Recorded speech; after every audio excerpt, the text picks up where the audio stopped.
bà chẳng muốn nâng dương chập đà mình to mê riêng mà dương xong pôn pôn thưa cả triềm bà triềm lại cả nạc tầng ngọc nìa đó bà triềm mấy khá cứ pôn pôn triềm đôi chia bà đại chiến chẳng ấy giờ miền đại chiến mà dương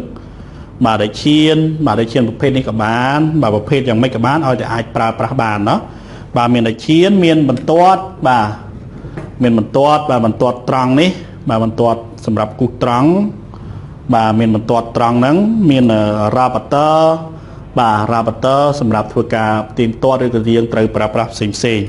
bà chẳng ôn trời tiêm lại cả sập bắt muốn nâng ôn chập đàm riêng cho một lực cừu nữa đầm bầy ấy đầm mấy bây giờ là cừu chập đàm na ca bằng riêng tới cứ ôn trời ca cu trời ca ấy tam là cừu cứ ôn miền sàiแต่ម្ដង đó ha chụp ôn là cừuវិញក៏ដូចគ្នាដែរក៏là cừuបានត្រៀមផងដែរណាបាទlà cừuបានត្រៀមមានដូចជាដៃឈៀនបាទដៃឈៀនមកlà cừuនេះលុយបាទជូតមកបាទដៃឈៀនមកlà cừuក៏មានបាទlà cừuក៏បានត្រៀមរ៉ាប៉ាតើបាទនេះរ៉ាប៉ាតើរបស់là cừuណាបាទគូមានស្រេចបាទអញ្ចឹងត្រៀមមុននឹងយើងចាប់ដើមមេរៀនក៏យើងត្រូវត្រៀមឲ្យមានសម្ភារៈទាំងអស់ហ្នឹងណាបាទអញ្ចឹងបងប្អូនចាំទេថ្ងៃមុនគឺយើងបានរៀនដល់មេរៀនទីប៉ុន្មានហើយបាទល្អណាស់គឺថ្ងៃមុនយើងបានរៀនទៅលើមេរៀនទី4ណាបាទមេរៀនទី4យើងគឺមានចំណុចជាច្រើនអញ្ចឹងក្នុងនោះគឺលោកគ្រូយើងក៏បានដាក់ជាកិច្ចការផ្ទះទៅណាបាទជាកិច្ចការផ្ទះឲ្យបងប្អូនបានផ្ញើកិច្ចការផ្ទះទៅកាន់លោកគ្រូអ្នកគ្រូទាំងអស់គ្នាដែរទេបាទលោកគ្រូជឿជាក់ថាបងប្អូននឹងគោរពតាមពេលវេលាកំណត់ដែលលោកគ្រូបានកំណត់ជូនណាបាទអញ្ចឹងកុំឲ្យខាតពេលឥឡូវយើងមកចូលរួមធ្វើកំណែកិច្ចការផ្ទះទាំងអស់គ្នាណាបាទអញ្ចឹងកិច្ចការផ្ទះគឺថ្ងៃមុនគឺលោកគ្រូយើងបានដាក់ថាចូលសង់មុំ AOB ស្មើ60 ដឺក្រេរួចសង់កន្លះបន្ទាត់ OX ពុះមុំនេះបាទនេះគឺខ្ញុំសង់នេះគេឲ្យដំបងឡើយគេឲ្យយើងសង់មុំបាទសង់មុំ AOB បាទមុំ AOB អញ្ចឹងមុំ AOB ស្មើ60 ដឺក្រេអញ្ចឹងបងប្អូនប្រកាសជាច្បាស់ហើយបាទមុំកាលណាអក្សរទាំង3នេះតួអក្សរមួយនៅចំកណ្ដាលគឺជាកំពូលនៃមុំអញ្ចឹងលោកគ្រូបានគូសកន្លះបន្ទាត់ OB បាទ OB ណា OB អញ្ចឹងមកយើងចូលរួមសង់ទាំងអស់គ្នាណាបាទលោកគ្រូមិនសង់ទុកឲ្យដើម្បីធ្វើការបង្ហាញឲ្យបងប្អូនបានមើលកុំឲ្យចេញមកដល់មានរូបស្រាប់តែហ្មងយើងពិបាកមើលណាឥឡូវយើងចូលរួមកែទាំងអស់គ្នាណាអញ្ចឹងដើម្បីសង់មុំ60 ដឺក្រេបងប្អូនចាំទេធ្វើម៉េចដើម្បីសង់មុំ60 ដឺក្រេបាទគឺយើងត្រូវពលាដៃឈាននេះមកណាបាទយើងត្រូវយកចុងស្រួយដៃឈានចាក់ចំកំពូលនៃមុំបាទអញ្ចឹងចាក់ចំកំពូលនៃមុំហើយយើងចាប់ដើមគូសបន្តិចចឹងមកបាទគូសធ្នូបាទនៅពេលនោះយើងឃើញធ្នូហ្នឹងកាត់បាទកាត់ជ្រុង OB នេះកន្លែងនេះអញ្ចឹងយើងរក្សាកម្រិតដៃឈាននៅដដែលហើយយើងមកចុចនៅកន្លែងចំណុចដែលកាត់នេះណាបាទហើយយើងគូសមកយើងគូសទៅដើម្បីឃើញកាត់ធ្នូហ្នឹងវាកាត់ណាបាទគូសទៅបន្តិចក៏បានដែរដើម្បីឃើញទៅកាត់ទៅយើងគូសភ្ជាប់ណាបាទហើយបន្តមកទៀតគឺយើងគូសភ្ជាប់បាទយើងភ្ជាប់ពីណាទៅគឺភ្ជាប់ពីកំពូលនីអូហ្នឹងទៅតាមចំណុចដែលធ្នូទាំងពីរនេះបានកាត់គ្នានេះណាយើងគូសភ្ជាប់អាហ្នឹងបាទយើងគូសភ្ជាប់មកបាទពេលយើងគូសភ្ជាប់យើងបានខាងនេះយើងដាក់អក្សរ A ណាអក្សរ A អញ្ចឹងយើងបានមុំAOB ណាដែលស្មើ60 ដឺក្រេរួចសង់កន្លះបន្ទាត់ OX ពុះមុំនេះបាទសង់កន្លះបន្ទាត់ OX មួយទៀតដែលពុះមុំនេះមុំអីគេមុំនេះហ្នឹង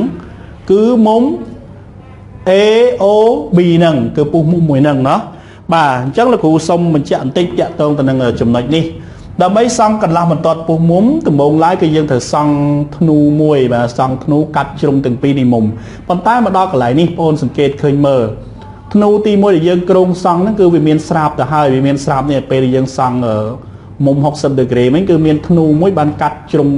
AO និងកាត់ជ្រុង OB រួចទៅហើយបាទអញ្ចឹងយើងចូលទៅដំណាក់កាលទី2តែម្ដងគឺយើងពលាដៃឈានឲ្យវែងបន្តិចហើយយើងយកមកចុចបាទយើងយកមកចុចចំកន្លែងបាទចំណុចដែលធ្នូនេះកាត់ចំជ្រុង OB ហ្នឹងបាទយើងគូសនៅក្នុងនេះមក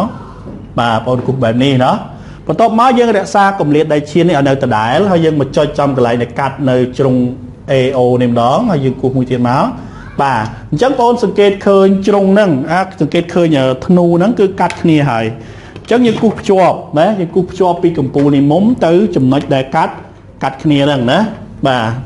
ចំណុចដែលធ្នូទាំងពីរបានកាត់គ្នាហ្នឹងយើងគូសវាទៅយើងគូសទៅបានហើយណា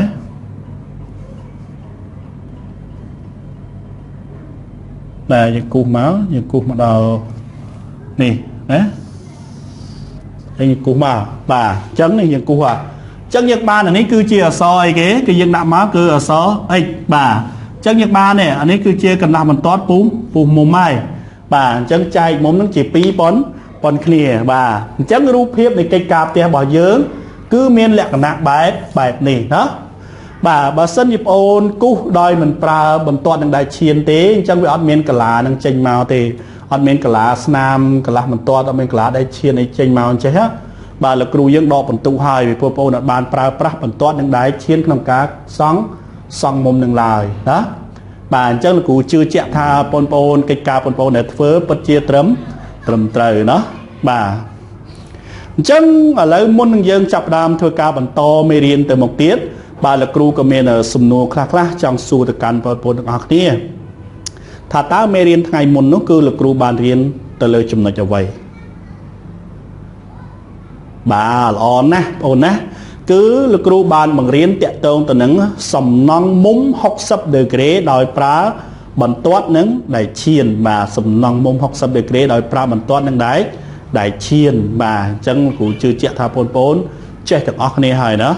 បាទអញ្ចឹងតើបងប្អូនអាចទស្សន៍ទាយបានទេថ្ងៃនេះលោកគ្រូនឹងបន្តទៅមេរៀនអីទៀត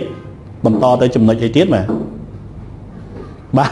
ឆ្លាតណាស់បងប្អូនណាបាទដោយសារតែយើងមានស្រាប់នៅទីនេះហើយអញ្ចឹងបងប្អូនឆ្លើយបានយ៉ាងល្អតែម្ដងគឺយើងបន្តទៅសំណង់មុំ90ដឺក្រេដោយប្រើបន្ទាត់នឹងដៃឈានបាទអញ្ចឹងឥឡូវតោះមកចូលរួមអានចំណងជើងមេរៀនថ្ងៃនេះទាំងអស់គ្នាណាបាទគណិតវិទ្យាម៉ាត់ទំព័រទី24 page 24មេរៀនទី4 lesson 4សំណង់មុំ90ដឺក្រេដោយប្រើបន្ទាត់និងដៃឈាន constructing a 90 angle by using compass and ruler បាទអញ្ចឹងសំណង់មុំ90ដឺក្រេនេះក៏យើងប្រើតែបន្ទាត់នឹងដៃឈានដូចគ្នាណាបាទតើយើងធ្វើម៉េចដើម្បីសង់មុំនឹងបានអញ្ចឹងទាមទារឲ្យបងប្អូនចូលរួមនិងត្រៀមទាំងអស់គ្នាដោយលោកគ្រូបានប្រាប់កាលពីដើមមកហើយគឺត្រៀមបន្ទាត់នឹងដៃឈានដើម្បីចូលរួមសង់ជាមួយលោកគ្រូទាំងអស់គ្នា